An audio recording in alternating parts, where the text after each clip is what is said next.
Microplastics. Itty bitty, but everywhere. Where are microplastics found?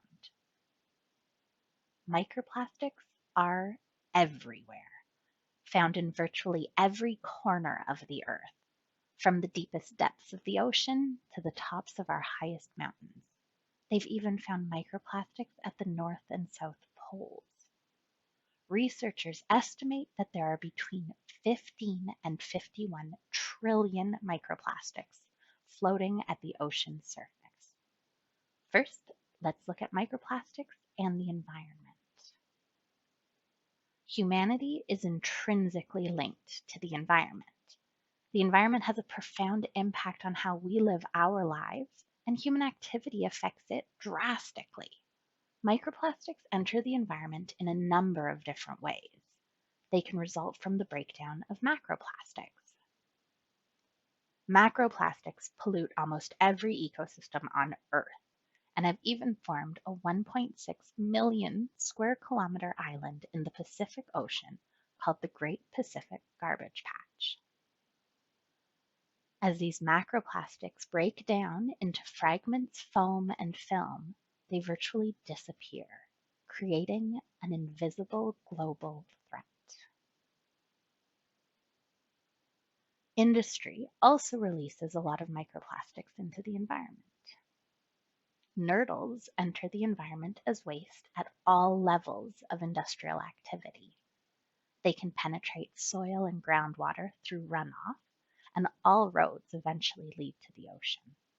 It's important for industrial activities to be well managed, as more and more governments and organizations become aware of the risks associated with microplastics. The oversight on the release of nurdles should become more stringent. A lot of microfibers enter freshwater systems through our laundry. Every time you wash your clothes, fibers are released into the wash water.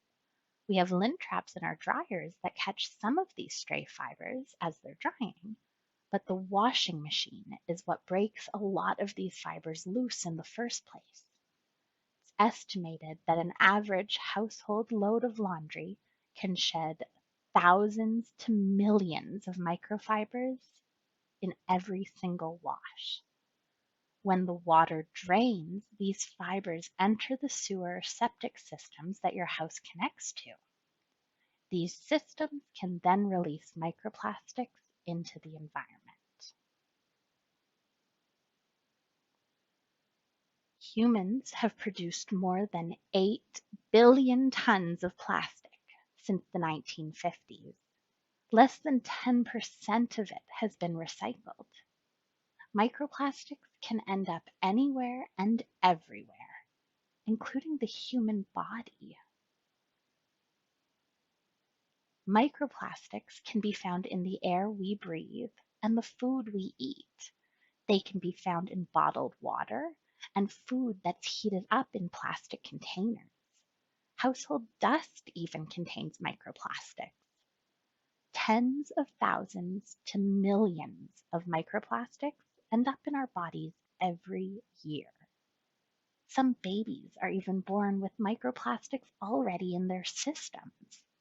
This should be a huge cause for concern.